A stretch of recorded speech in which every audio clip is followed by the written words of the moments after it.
দেখেন এখান থেকে আমার কিন্তু এই যে দেখেন এলিভেটর দেখা যাচ্ছে, অর্থাৎ আপনার কাওলা যে এলিভেটরটা এখান থেকে দেখা যাচ্ছে এলিভেটেড অসাম। আর আমার সামনে এখানে হচ্ছে খিলক্ষেত, খুবই সুন্দর, অসাম অসাম অসাম অসাম। যারা ফ্যামিলি নিয়ে ঘুরতে চান, বিকালবেলা প্রকৃতি খুঁজতে চান, তারা এখানে আসতে পারেন। খুবই সুন্দর মনোরম জায়গা। আসসালামু আলাইকুম সবাইকে।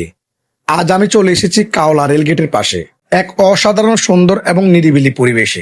আমার ঠিক সামনে দেখা যাচ্ছে খিলক্ষেত এলাকা, আর দূরে দৃশ্যমান ঢাকা এলিভেটেড এক্সপ্রেসওয়ে।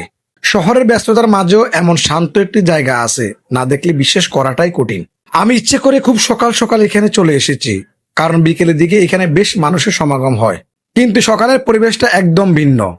চারদিকে নীরবতা, ঠান্ডা বাতাস আর পাখির ডাক সব মিলিয়ে মনকে প্রশান্ত করে দেয়। এই সময়টাতে মূলত স্বাস্থ্য সচেতন মানুষদেরকেই দেখা যায়।